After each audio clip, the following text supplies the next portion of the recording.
This is Oscar Paul with James Connor. How are you, James?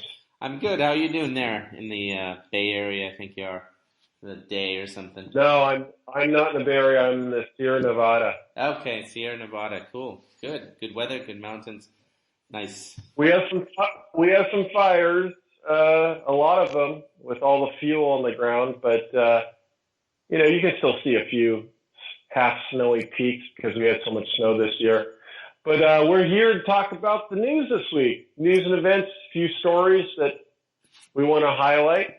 And I think we ought to start with the interesting Republican Party that for years have talked about, and in fact, repealed Obamacare that Obama did not sign many, many times. But then what they did is tried many, many times the Senate to pass an Obamacare and repeal and replace. And James, I don't know if you looked through some of that, but I was all for a repeal. I mean, I know what happened to, I remember Obama's words and what happened to my insurance, which was you can keep your doctor, your costs will not go up. Well, I couldn't keep my doctor. My costs went up, my costs went up, my costs went up. I mean, it's so ridiculous. And you don't even use it. And every time you go, it's like $75 and you have to pay the first $6,000. So I wanted to repeal. Let's go back and let's just let the insurance companies fight it out. And even if they had to have a separate vote that says, look, if you don't have insurance, we're going to give you some Medicare insurance for whatever. But they can't get it passed. Now, I'm actually in some ways for this because this Senate bill was so much like Obamacare and cut back on some of the tax increases. They're saying we're going to cut the taxes and we're not going to cut the taxes. Well, guess what? Obamacare added a lot of taxes. That's how the Supreme Court got it through. They said it was a tax. Well, I'd like it all reversed. And I think that's what Rand Paul and some of the other Freedom Caucus said, which was, look, this is just Obamacare, a different version. And so I kind of agree with them, but I also want to tell you that there is a group of other Republicans which are called Rinos, Republicans in name only. And interestingly, it was 3 women this time, which are the real Rinos. They're not even Republicans, they're leftists. They were voting because they wanted more things added. They're, to their slightly progressive are women voters. They want to keep all those goodies that all of us other people have to pay for. And so I think those Republicans need to be called out because they're not Republicans.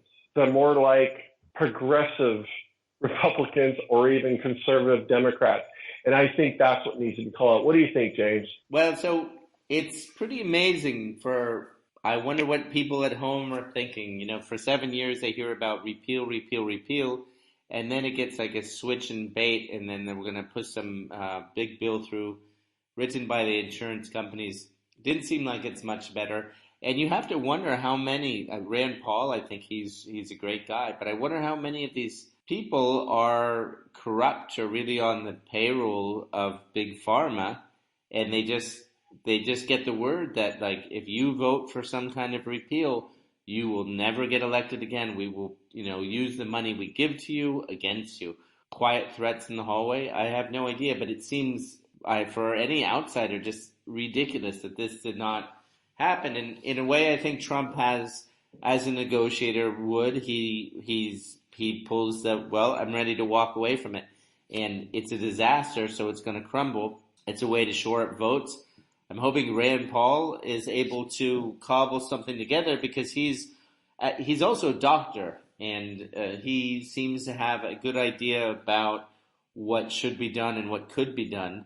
I'm somehow guessing that Trump's going to win in the end. I don't think this is going to stick around. I think there's going to be a win. Maybe the benefit is that McConnell or Ryan get booted.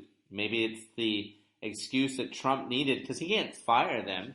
But maybe it's enough for him to be able to kind of stage a palace coup, get this stuff redone next time. The big worry is, or the big concern is the Republicans were in charge. So what happens if they lose a majority? I mean, it's like they really deserve to get an earful from their constituents for not putting something together and not pushing a repeal through. Yeah, and people wanted a repeal. That's been going on for 7 years while Obama was in there. So the fact that they didn't get it done.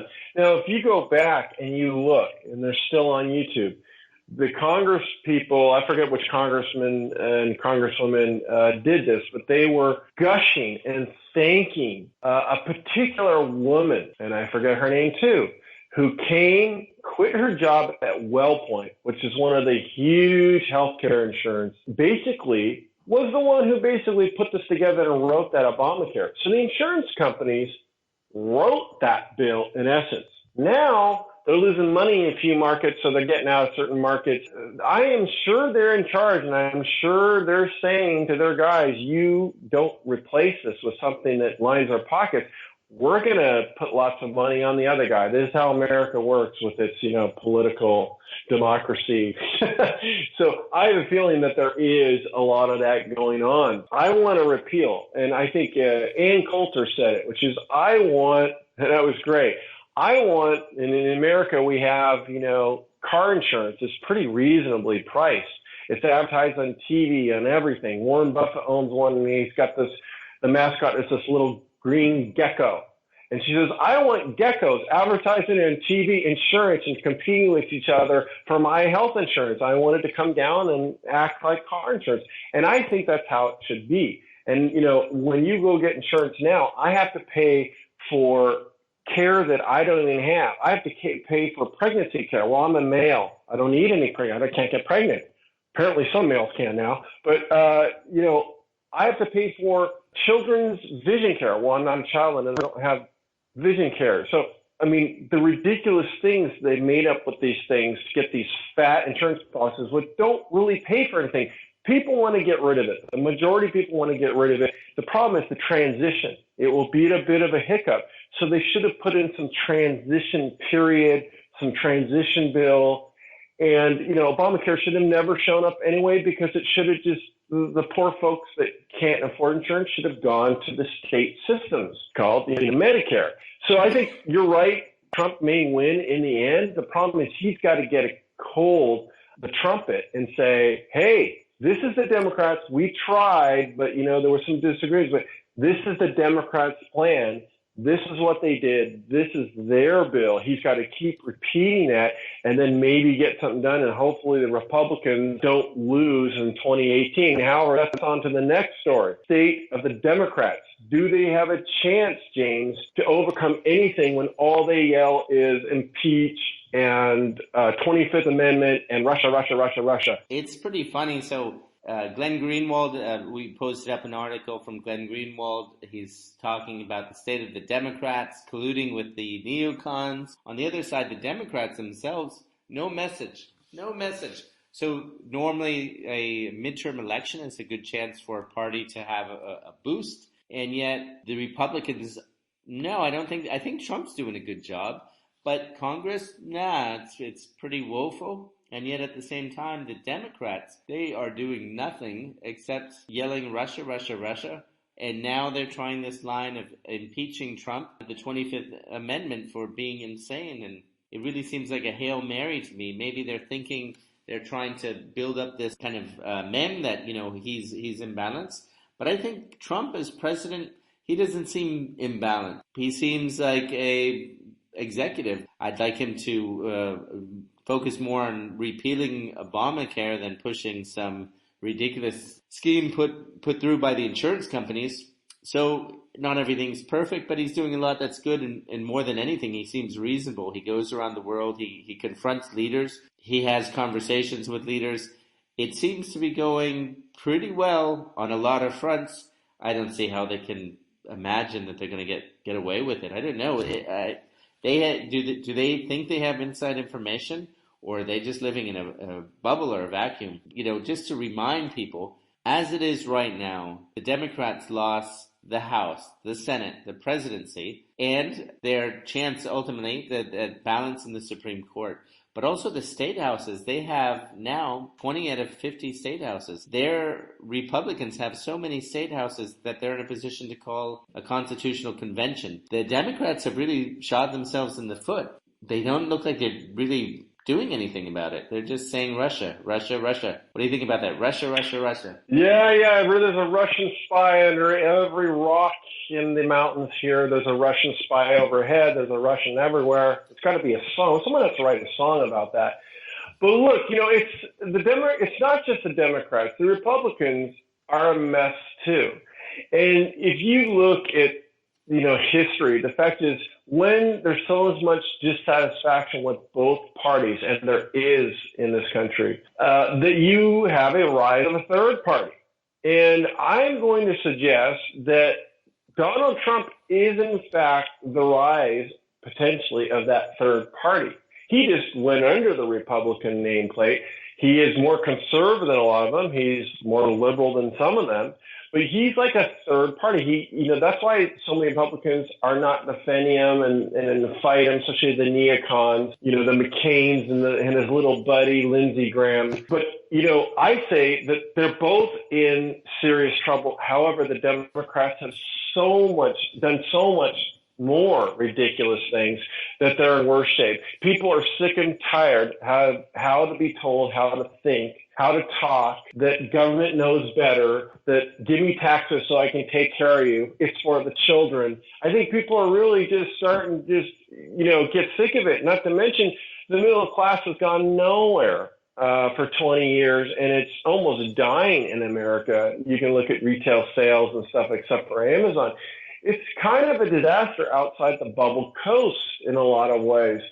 So, I'd say that they're both in trouble. I'm hoping, again, I have my issues with Trump. I would use Twitter a little differently. I would do a lot of things different, but you've got to give him credit on pulling out of that horrible deep TPP, which would have given away the last of our sovereign nationhood, and the Paris Climate Agreement, which was an illegal and hoax, a crappy agreement. And a few of the other things in getting in the Supreme Court, I got to give him. He's had some really amazing wins. So he lost on this temporarily. I think you're right, James. I think this is going to come around because Obamacare is a disaster and is failing. And wait till next year when the employers are going to get taxed for their Cadillac plans. In other words, really good plans are going to get taxed. It's going to get worse and worse and worse. And so he should have probably not hit Obamacare out of the gate. I know why he did it. He had to hit that in order to go to the tax cuts next, because you got to deal with the tax issues with Obamacare. So I understand it, but maybe he could have somehow done the taxes first and just done it in a different way. But hopefully this will come back around. But I sure hate writing those checks for a service I can't use, and when I do use it, I have to pay $6,000 in deductibles. It's ridiculous. Yeah, it's horrible. Before we totally leave the Trump and Republican circus and talk about Europe, you were talking about what I just generally call a nothing burger, but more on Trump Jr. And sometimes I can't even follow it anymore, just absurd. But basically this collusion, the man they identified, the translator at that meeting, you were talking about that? Yeah. So just quick on that. So, this big news came out. They thought they had him because they tried to find something on Trump, and they have nothing. But then they found his son's meeting with a Russian who said they had dirt on Hillary Clinton. And that woman, turns out, all over her Twitters and Facebook page, I think it was fully anti-Trump, that Russian lawyer. And the latest is they keep finding more people at this meeting. And one of the people was a translator. I know this is just a very confusing story, but just bear with me 1 second, James. This translator, turns out, worked for the State Department, has a State Department email address that still doesn't bounce. I don't know if he uses it, but it doesn't bounce. That in fact, he worked with the FBI as a translator when Mueller ran the FBI. And there's a picture of him doing official work with the Obama administration, and Obama was there, and Mueller's there, and the Russians there. So what I'm saying is, here's a translator who's still potentially working for the FBI, knew Mueller, worked with Mueller. Mueller's the head of the investigation. So not only Mueller does he know and have someone in this meeting, but he's also best friends with Comey, who leaked something to get Mueller appointed as a special counsel. This is so dirty. And it looks like they were trying to set up Donald Jr., and they didn't hide their footprints very well because they have people connected to the special investigator in the FBI. So this thing is so utterly ridiculous. Of course, the mainstream media, and just for shits and giggles, excuse my language, I look at CNN every once in a while, and it's amazing. They're still running hard, like they have the best, most amazing information that proves Russian collusion, when in fact the real story is this was a setup, most likely by the FBI and the Obama administration, who, by the way, you're going to realize the Obama administration, another story that disappears, was doing illegal spying before even the courts and the FISA court even allowed of Flynn, the people in Donald Trump's campaign. He was spying all over. This is political spying. This is something that happens in third world countries. That's not getting any play. So the whole thing stinks. It's so beyond. I personally think that with this information, I don't know why this is not happening, that Donald Trump, Justice Department, Sessions, appoints a special counsel to investigate the special counsel and the Obama administration spying. I think they should one-up it.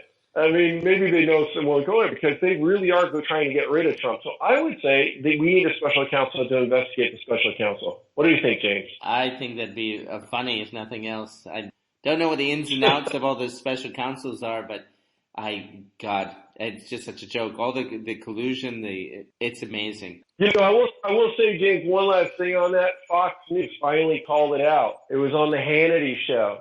And it was two Fox News, Hannity and a couple other people. But basically, they called out, said, the real story here is this is a coup d'etat in the making with collusion between the media, the former Obama administration, Clinton campaign, and various other people. And they said, they called it a coup d'etat. I've never seen that on national television called, but they called it that.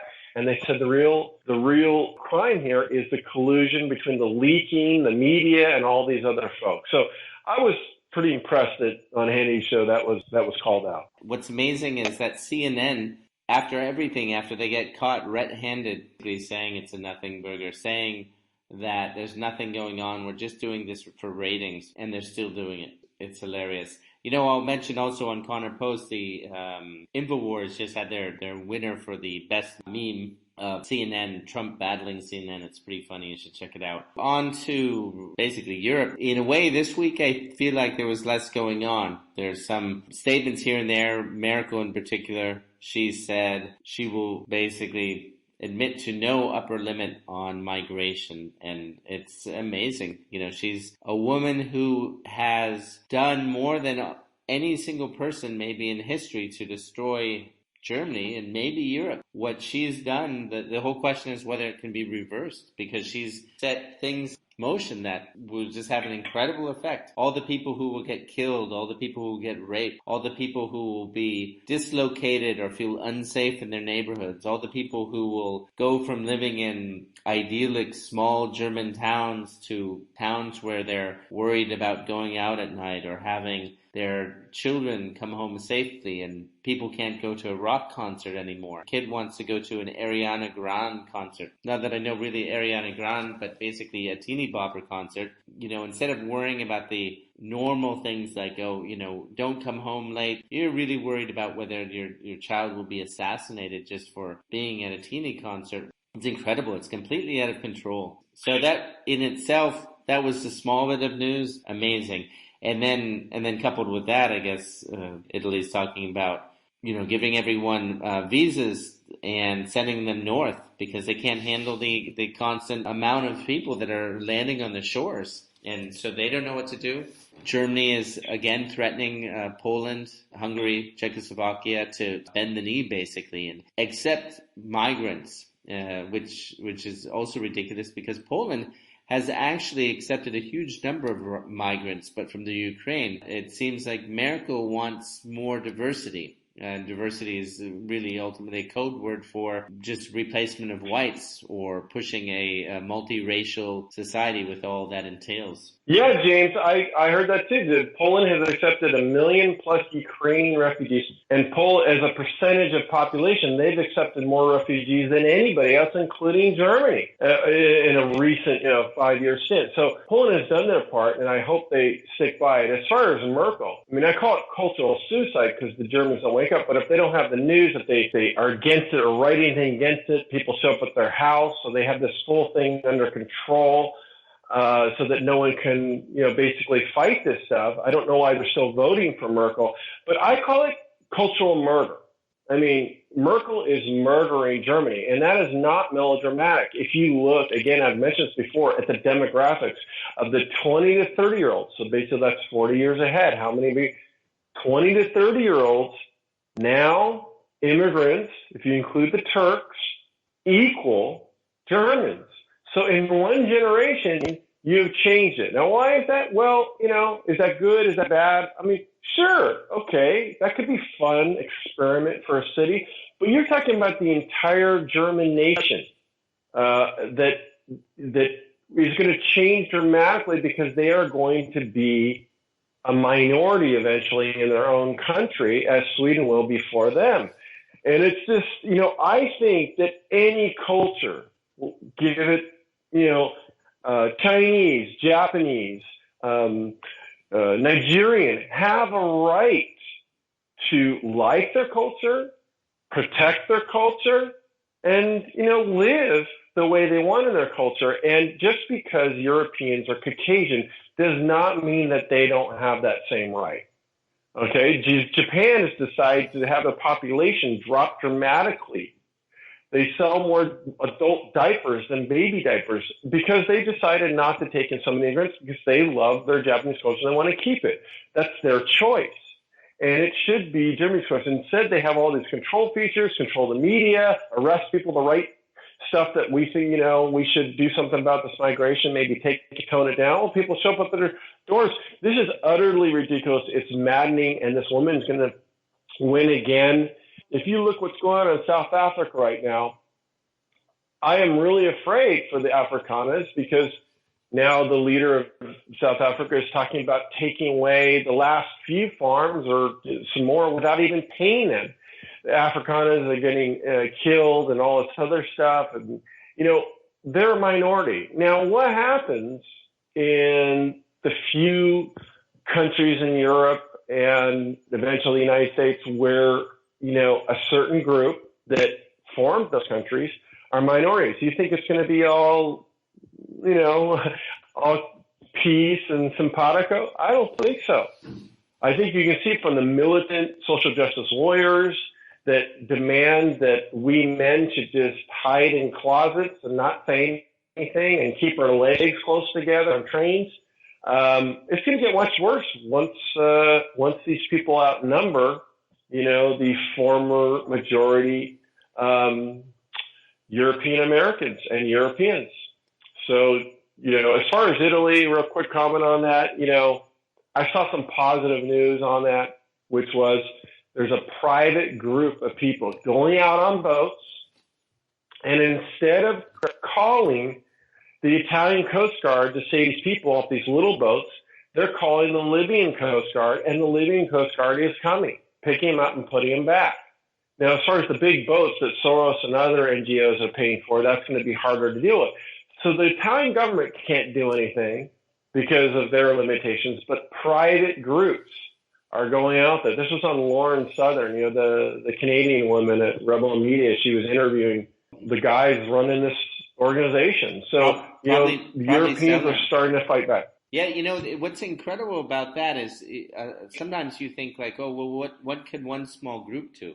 So Martin Sellner and the basically the identity movement or the identitarians, they are going out, they're confronting these ships. They have a very small budget, they're making it work, and you think like, well, there's literally hundreds of ships basically helping in some way to traffic migrants to Europe. But they've been acting kind of with impunity. And now when you start having a little bit of pushback, it has an amazing effect. They talk about wolves in Yellowstone National Park, how just introducing a few wolves into the system made the deer a little bit more nervous, so they stopped overgrazing.